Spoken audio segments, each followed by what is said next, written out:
with us today. Okay. Thank you very much, Muskan ji.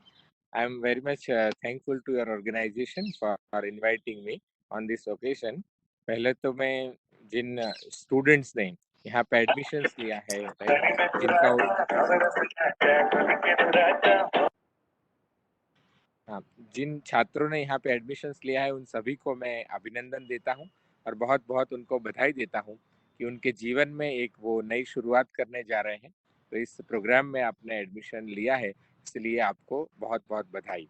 जैसे हम सब जानते हैं कि आपका इंस्टीट्यूशन है, राइट, वो क्वालिटी के लिए अपने आप में एक बहुत कह सकते हैं हम बेंचमार्क उन्होंने खड़ा किया है, इसीलिए सभी फैकल्टीज को और छात्रों को मेरा बहुत बहुत अभिनंदन। मैं I am very much thankful to your organisation who have given me a chance to share my thoughts on our organizations and on some contemporary issues on education. तो जैसे सभी युवा छात्र हमसे जुड़े हैं, आप सब जानते हैं कि हमारे देश की शिक्षा व्यवस्था जो है उसके लिए शिक्षा संस्कृति उत्थान न्यास काम करता है। तो देश की शिक्षा व्यवस्था में क्या बदलाव चाहिए, क्या होना चाहिए, इसलिए शिक्षा संस्कृति उत्थान न्यास ने काम किया है। आप जानते हैं कि देश की शिक्षा व्यवस्था 21वीं सदी में बहुत बदली है।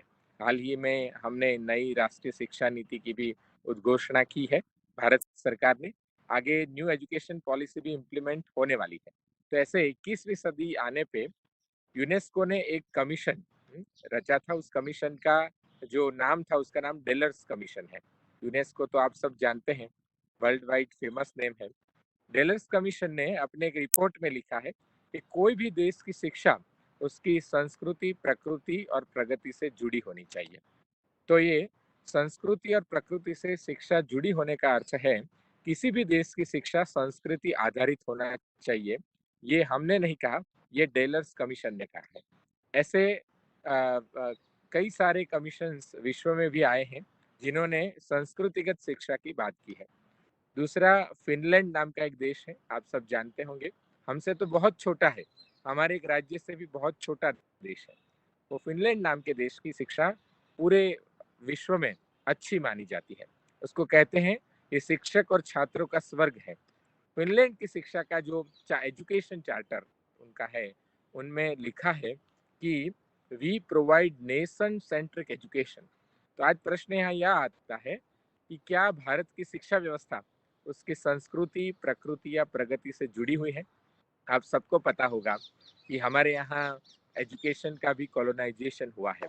मैकोले की अंग्रेज शिक्षा पद्धति ने भारतीय शिक्षा व्यवस्था को संपूर्ण रूप से परिवर्तित कर दिया था और उसके कई सारे परिणाम आज भी हमें स्वतंत्र होने के इतने साल के बाद भी हमको अच्छे देखने को नहीं मिलते।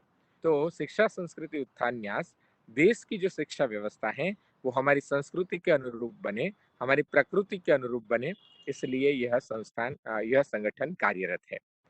कैसे संस्कृति से अनुरूप बनाना और क्यों बनाना?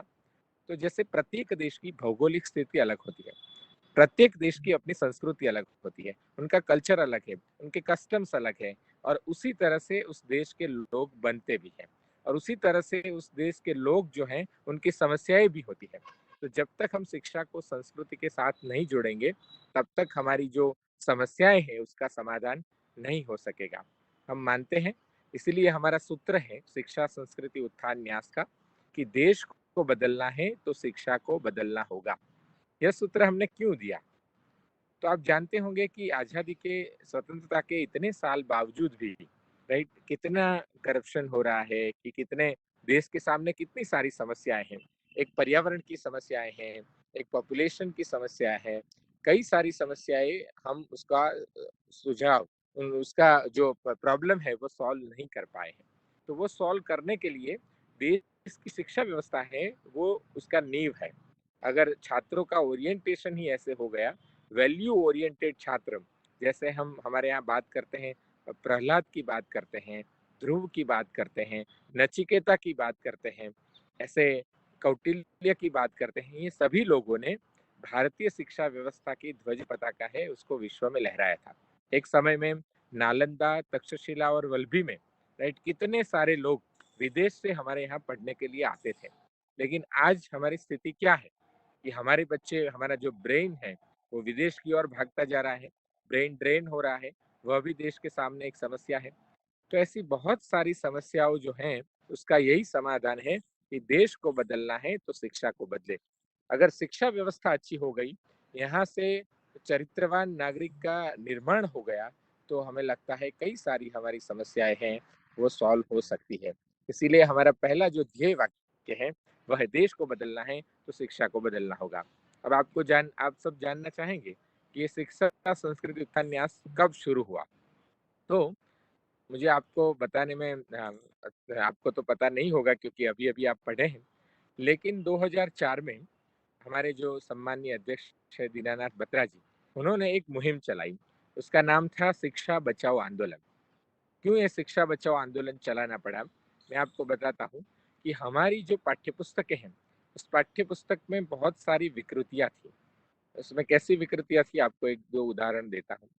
जैसे पाठ्यपुस्तक के अंदर ऐसे लिखा गया था कि भगत सिंह ने राइट भगत सिंह, सुखदेव और राजगुरु जो हैं, उन्होंने अंग्रेजों के सामने रिबेल किया। तो क्या हमारे क्रांतिकारियों ने जो किया उसको हम रिबेल कहेंगे या फ्रीडम फाइटिंग कहेंगे? तो ऐसे शब्द का कई जगह पे एक टेक्स्ट बुक में तो ऐसा लिखा गया था कि भगत सिंह जो हैं राजगुरु सुखदेव जैसे आतंकवादियों ने। तो क्या ये सब आतंकवादियों थे? क्या ये रिबेल करने वाले लोग थे या भारत की स्वतंत्रता संग्राम के हीरो थे? क्या ये जननायक थे? तो ऐसे पाठ्यपुस्तकों में बहुत सारी विकृतियाँ थी।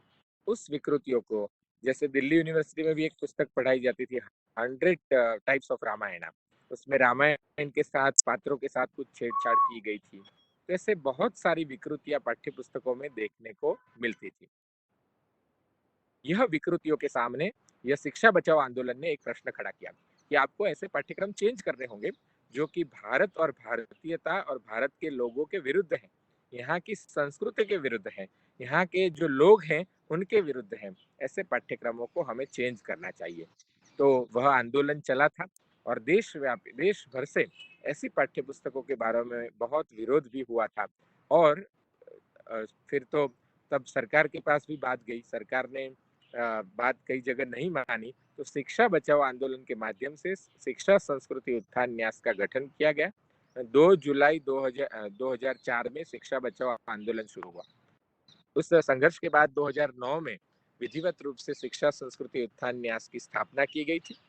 और ये शिक्षा संस्कृति उत्थान न्यास ने, अगर कई यूनिवर्सिटी ने या कोई इंस्टीट्यूशन ने पाठ्यक्रम बदलने से इनकार किया, तो हमने हाई कोर्ट तक जाके ये पाठ्यक्रम बदलवाए हैं।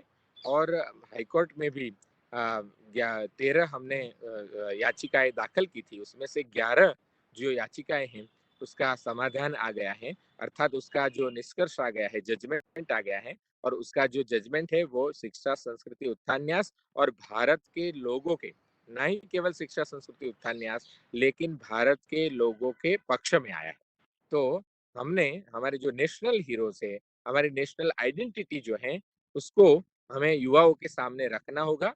जैसे थोड़े ही दिनों के बाद स्वामी विवेकानंद जो हैं, महर्षि अरविंद है, डॉक्टर बाबा साहेब आम्बेडकर हैं, ऐसे बहुत सारे महानुभाव हमारे इंडियन हीरोज हैं, जो हमारे युवाओं के लिए प्रेरणा बन सकते हैं, हमारे युवाओं के लिए मार्गदर्शक बन सकते हैं।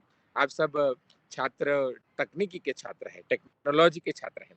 टेक्नोलॉजी में आपको जानकर हैरानी होगी कि रामानुजन का जो लेसन है मैथमेटिक्स जो हम पढ़ते हैं, तकनीकी में कोडिंग आती है, कोडिंग पूरी मैथमेटिक्स के ऊपर आधारित होती है।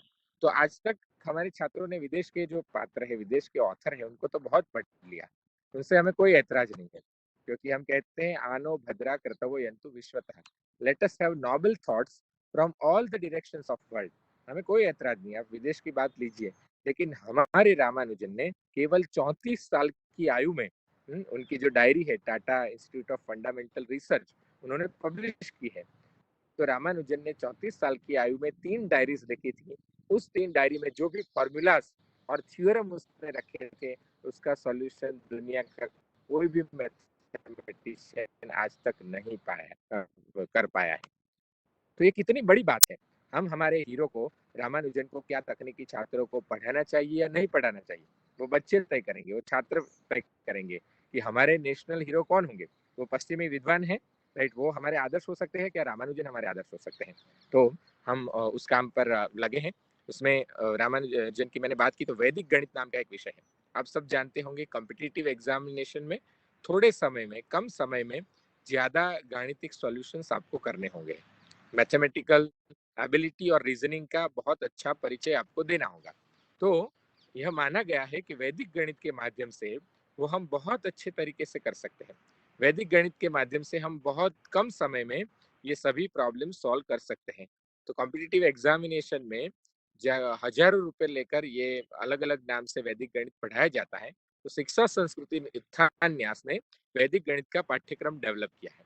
We have developed course certificate course on Vedic mathematics, right? And you'll be surprised that we did it online, and 92,000 students across India they have joined in Vedic mathematics course without spending single penny. We are not charging anything for it. हम social organisation है, इसका कोई भी charge नहीं लेते हैं। तो वैदिक गणित एक विषय में, और जेएनयू में भी अभी ये शुरू हुआ है उसका संशोधन कार्य, और 9 यूनिवर्सिटी के साथ हमारा एमओयू भी है कि जो वैदिक गणित में काम करते हैं। तो आप सबको भी, छात्रों को मैं आह्वान करता हूँ कि ऐसी हमारी भारतीय नॉलेज परंपरा है, इंडिजिनियस नॉलेज सिस्टम जो है, राइट, उसको, उसके ऊपर हमें रिसर्च करना होगा और उसी को आगे बढ़ाना होगा, ताकि हम, विश्व जो है वो भारत को आज बहुत अलग तरीके से देख रहा है। हमको देख रहा है कि भारत में बहुत क्षमताएं हैं, तो हमें क्षमतावान बनना है, राइट? तेजस्वी भारत, ओजस्वी भारत का निर्माण आप सभी से ही होना है। तो एक वैदिक गणित का कोर्स की मैंने बात की। दूसरा, आज एजुकेशन में वैल्यू की बहुत कमी है।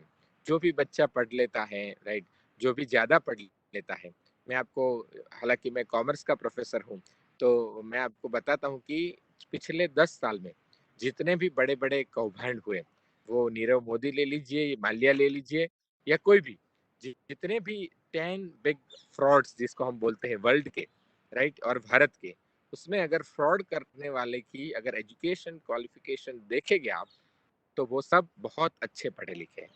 उन्होंने भी बहुत अच्छी आईआईटीज में से, आईआईएम्स में से, राइट, ऐसे पढ़ाई की है। तो इतने अच्छे शैक्षिक संस्थानों में से इतने अच्छे उनका एकेडमिक करियर देखिए आप। तो बहुत अच्छा।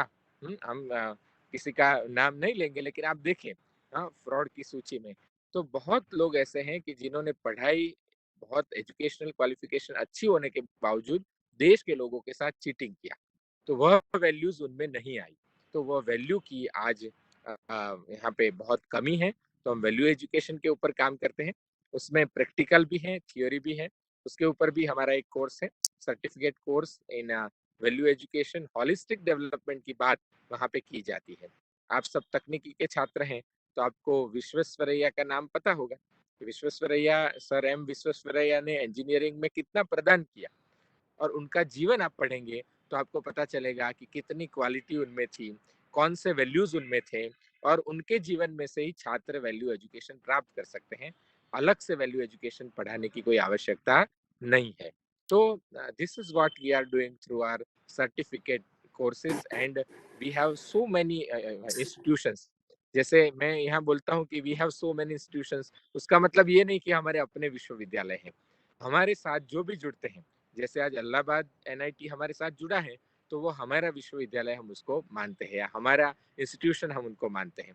तो ऐसे कई सारे इंस्टीट्यूशंस के माध्यम से एजुकेशन में वैल्यू एजुकेशन देना, यह प्रयत्न हम लोग कर रहे हैं। तीसरा एक विषय जो है वो प्रबंधन है। प्रबंधन में भारतीयता। आप अगर आईआईएम्स की स्टडीज देखेंगे, पूरे जो सिलेबस है, हमारे पूरे पाठ्यक्रम हैं, वह वेस्टर्न थिंकर्स के ऊपर आधारित है। हम सीके प्रहलाद को अभी तक नहीं पढ़ाते, हम कौटिल्य को नहीं पढ़ाते।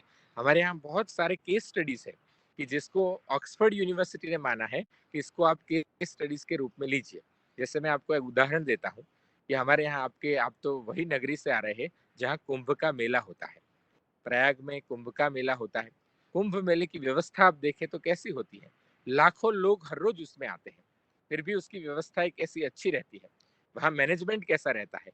ऑक्सफोर्ड यूनिवर्सिटी ने केस स्टडी डेवलप किया है कि कुंभ का मैनेजमेंट, तब जाके हमारे आईएम्स को पता चला कि कुंभ में जो हो रहा है उसको भी मैनेजमेंट कह सकते हैं। उसके ऊपर भी केस स्टडी लिखा जा सकता है। मैं दूसरा आपको उदाहरण देता हूँ, मुंबई के डब्बा वाले का। मुंबई डब्बा वाले आप सब जानते होंगे कि हर रोज लाखों टिफिन वो दे आते हैं, डिलीवरी करके आते हैं। टिफिन आपका होगा, वो हर रोज ले जाएगा, डिलीवरी करके देगा। किसी का भी टिफिन आज तक एक दूसरे से एक्सचेंज नहीं हुआ।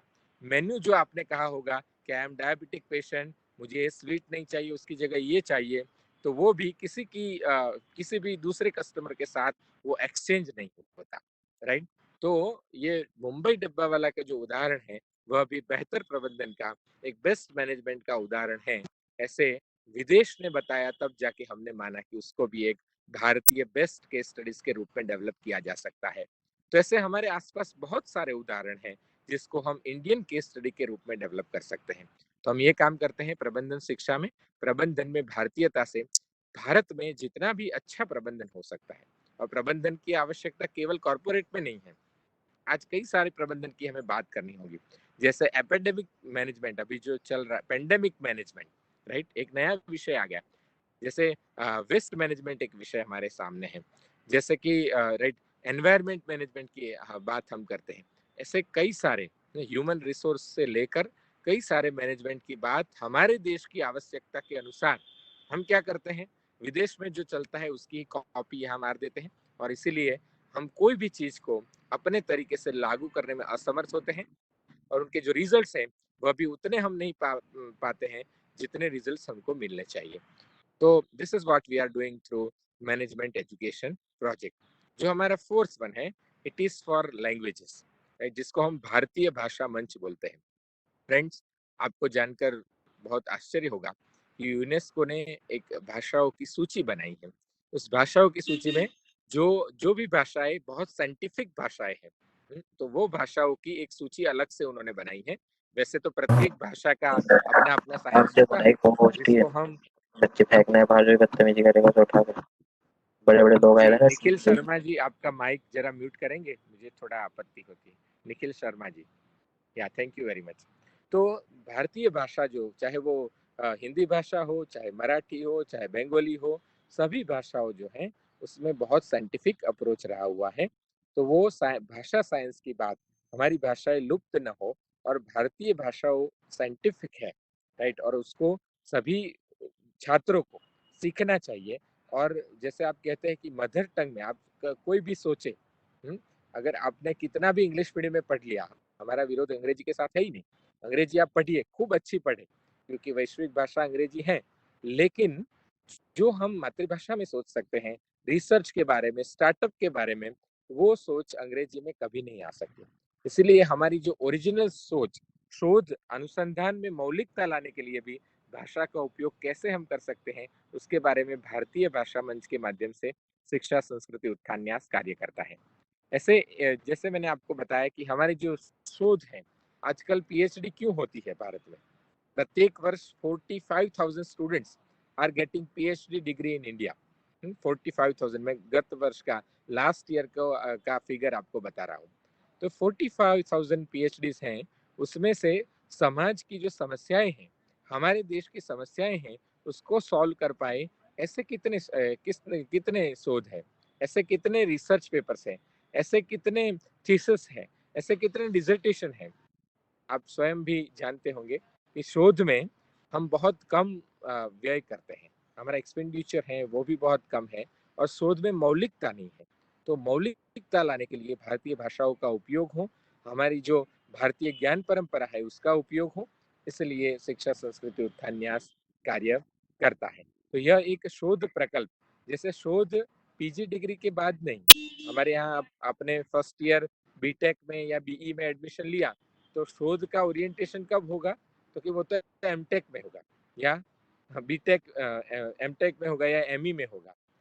हम बच्चों को पहले से ही, राइट, जब वो उनका रिसर्च ओरिएंटेशन बनना चाहिए छात्रों का, तो रिसर्च ओरिएंटेशन बनाने का काम शोध प्रकल्प के माध्यम से, देश के हजारों स्कॉलर्स हमारे साथ जुड़े हैं, और शोध प्रकल्प के माध्यम से हम लोग ये कार्य कर रहे हैं। ऐसे हमारा एक विषय है इतिहास शिक्षा।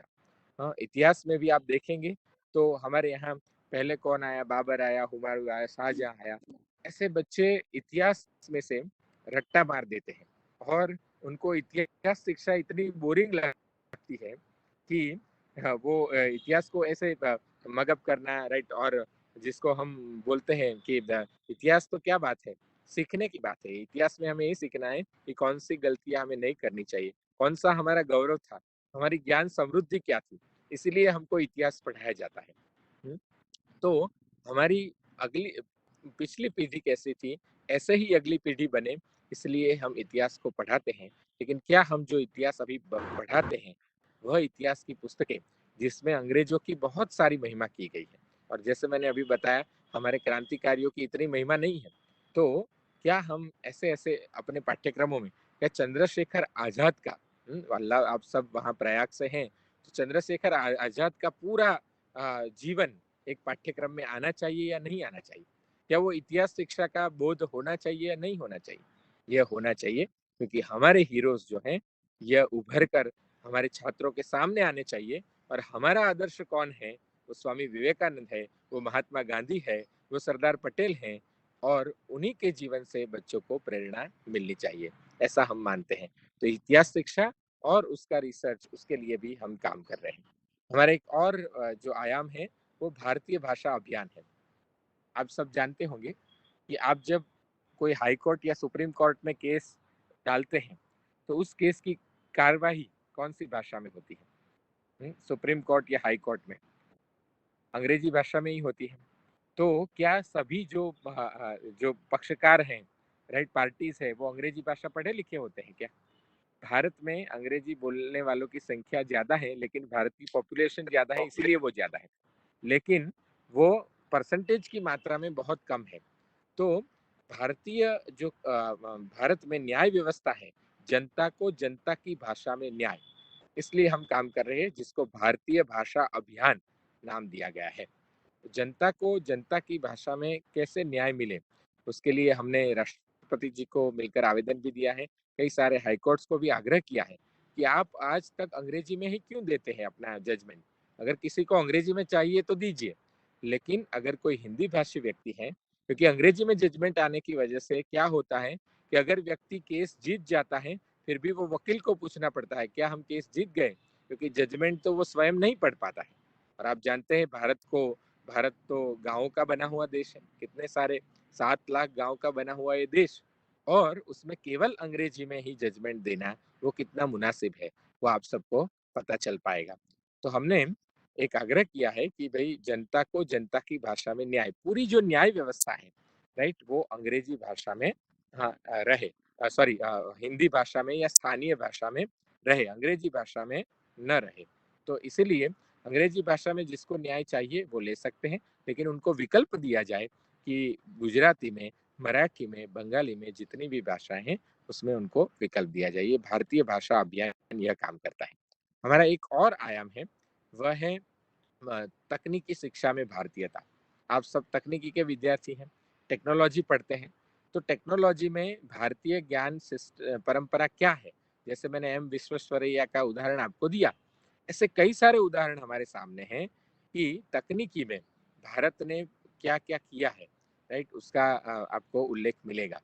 जैसे मैं आपको उदाहरण दूं, हमारे गुजरात में यहाँ पे एक ब्रिज है जिसको हम गोल्डन ब्रिज बोलते हैं। वो बहुत सालों पहले बनाया गया था, फिर भी आज वो ब्रिज है वो वैसे ही है जैसे वो बना था। लोग उसको इंजीनियर्स देखने के लिए आते हैं, उस गोल्डन ब्रिज को, तो उसकी बनावट को देखने के लिए आते हैं। तो क्या हम आज भी अपनी जो सिस्टम है उसमें ऐसे ला सकते हैं क्या? हमारे बहुत सारे महल ऐसे हैं पुराने, आपने देखे होंगे, आर्कियोलॉजिकल स्टडीज के द्वारा हमारी जो आर्कियोलॉजी की इमारतें हैं वो आपने देखी होगी कि उस जमाने में कैसी इंजीनियरिंग तकनीकी से उन्होंने बनाया होगा। यह एक प्रश्नार्थ है, तो उसका हमें रिसर्च करना चाहिए, स्टडी करना चाहिए, और इसको भी लोगों के सामने रखना चाहिए। तो प्रौद्योगिकी में, टेक्नोलॉजी में भारतीय ज्ञान परंपरा का समावेश, राइट, भारतीय ज्ञान परंपरा जब हम कहते हैं तो आप जैसे युवाओं ने जो स्टार्टअप किया है इनोवेशन के माध्यम से, कैसे एक जोमेटो ऐप से कितना कुछ बदल सकता है, या स्विगी से कितना कुछ बदल सकता है, वो आपने देखा है। या ई गवर्नेंस के माध्यम से लोगों के जनजीवन को हम कितना प्रभावित कर सकते हैं, वो भी आपने देखा है। तो ऐसे मॉडर्न जो विचार हैं, राइट।